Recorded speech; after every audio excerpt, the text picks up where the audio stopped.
Hi everyone, this is the sixth video of week 3. And in the preceding lecture, we discussed Abraham's nervousness about the reliability of the covenantal promises by God. And in this lecture, we're going to turn to Sarah's nervousness. Again, you can listen to this as an audio. And again, it would be best if you have read or have maybe reread Genesis 16 before you watch the video.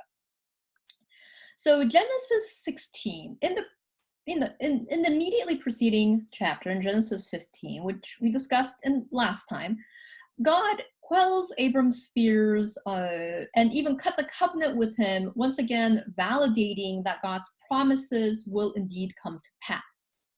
Yet what we find out when we turn to the next chapter in Genesis 16 is that Abram is certainly not the only one who is nervous.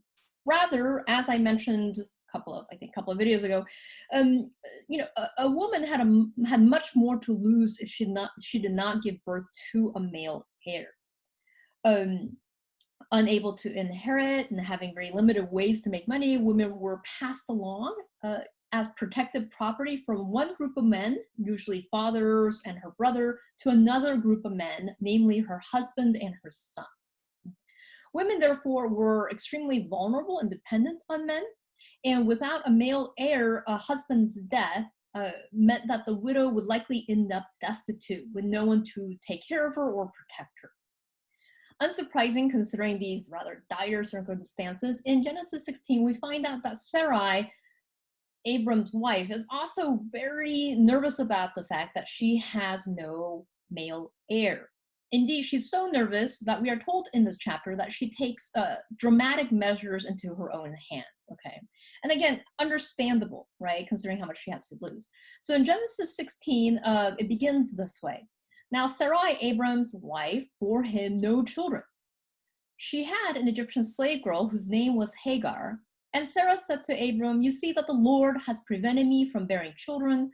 Go into my slave girl, it may be that I shall obtain children by her." And so Abram listened to the voice of Sarai. So after Abraham had lived 10 years in the land of Canaan, Sarai, Abram's wife, took Hagar, the Egyptian, her slave girl, and gave her to her husband Abram as a wife. He went into Hagar, and she conceived. And when she saw that she had conceived, she looked with contempt on her mistress. In being unable to conceive, Sarah will begin this very long list of Israelite women: Rebecca, Rachel, Hannah, who is the mother of the prophet Samuel, the mother of Samson as well. All these women would have problems with infertility.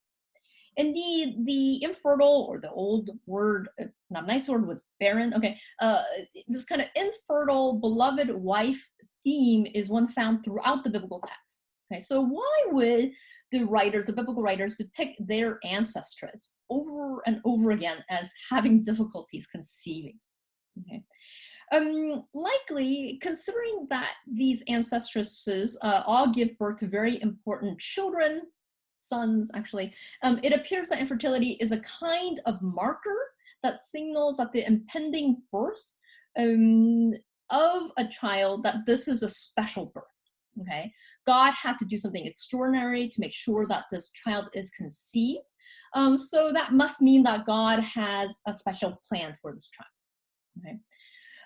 In this context, in the ancient Near Eastern context, the husband of an infertile woman could, of course, take other wives to ensure that there is a male heir for him. What's unusual with Genesis 16 is that Sarah, in this case, is the one that takes the initiative and tries to address her own infertility by giving her husband another woman so that they can have a child on her or maybe her family's behalf. Okay. Indeed, in Sarah doing this, you run into a kind of other theme that you'll see, and we've seen this from the very beginning of Genesis, even into the primeval history. Notice how passive Abram and the males in the stories in Genesis have been. Okay, so look at Adam, very passive. Abram too is extremely passive, and that this passivity will be against a motif that you'll find over and over again. Okay, Notice also that Abram does nothing to make his wife feel better, okay, about her worries. He never mentions the various conversations he's having with God, okay, especially ones where he's being reassured by God that he will indeed have a son. Instead, Abram just says nothing, simply assenting to Sarah's plan.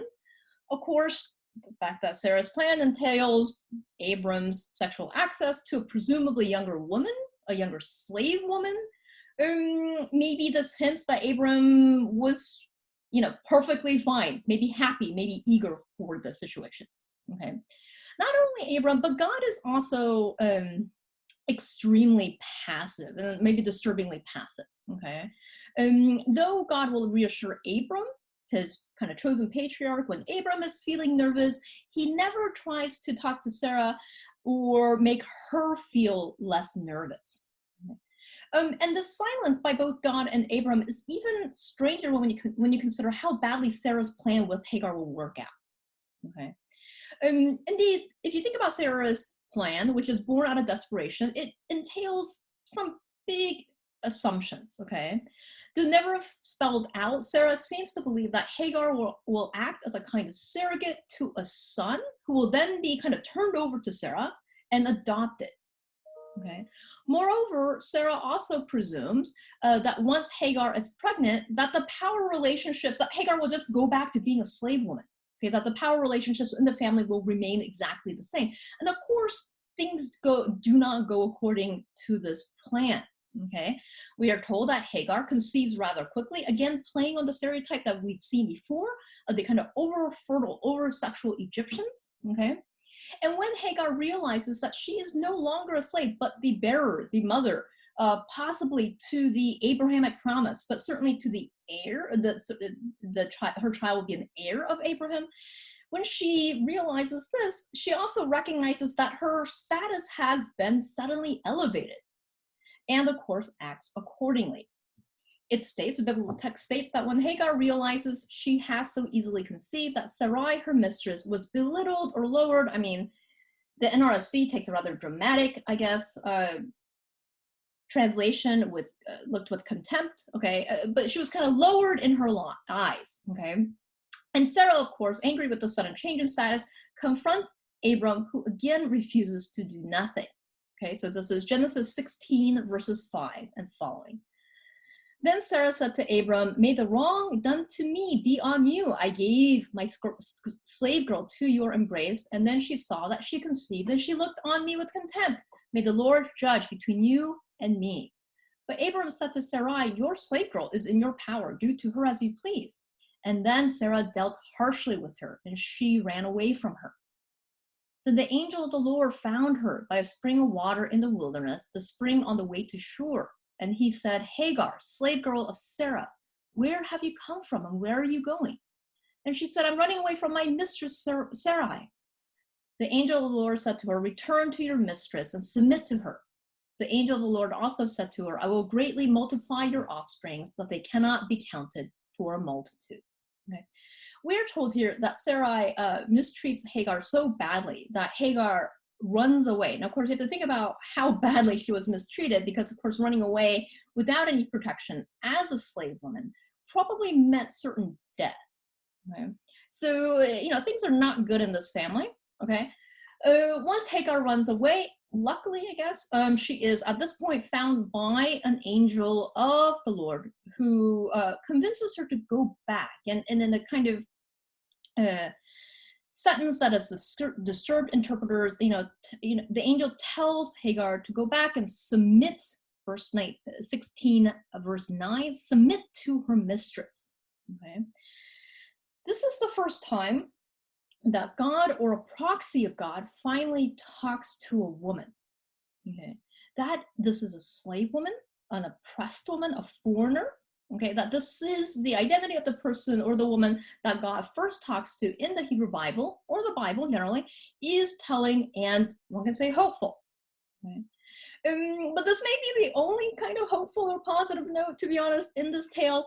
Everything else about this story is deeply troubling. Okay, notice how the text pits two women against one another. Again, this is patriarchal literature, and it will have its own biases. Okay.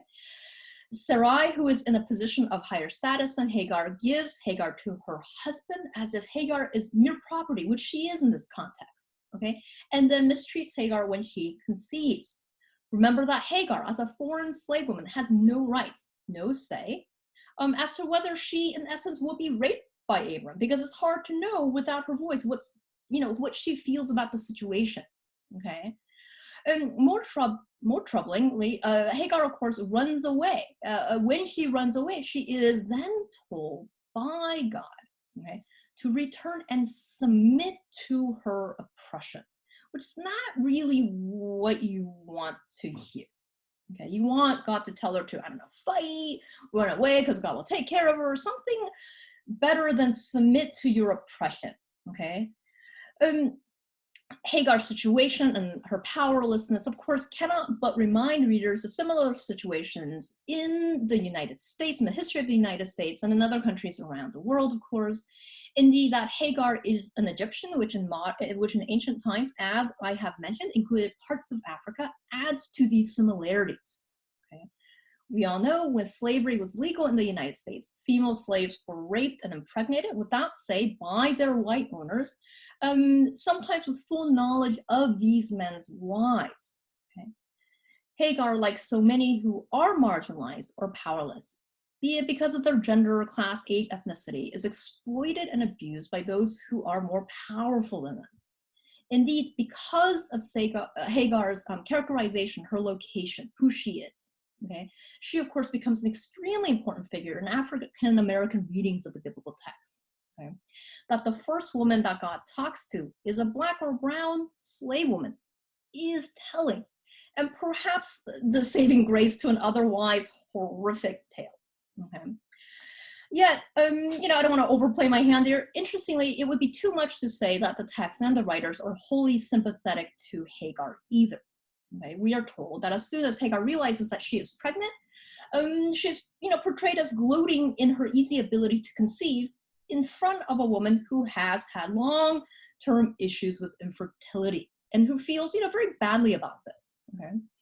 Indeed, the portrayals of both women are patriarchal and biased. The story pits one woman against another, lumping them into easy binary categories of fertile, infertile, rich, poor, ethnic insider, outsider. Okay. This shows, of course, how in a misogynistic context, women are compelled to fight with each other, okay, instead of helping each other. Okay. Indeed, division is part of the plot by which the powerful, of course, remain in power. Okay. This animosity between the mothers will continue throughout the bloodline to their children, and in some ways maybe explains, again, kind of looks forward to the stories that are coming up. Right? As with Genesis 12, the story about how Abraham and Sarah got stuck in Egypt, okay, this story about the rivalry and clash between Hagar and Sarai looks ahead to the story, perhaps in Exodus again. Okay, there, Hagar, who is an Egyptian, her descendants will pay back Sarai's descendants, the Israelites, by enslaving the Israelites and mistreating them. As such, history, according to the biblical writer, it's kind of circular, okay, but in a kind of complex circularity, where it not only just perhaps repeats, but kind of has this ultimate plan of comeuppance, okay? Making right or correcting or punishing, depending on whatever verb you want, the current generation for the misdeeds of the earlier generation. Okay? Please turn to the last video where we are going to now talk about circumcision.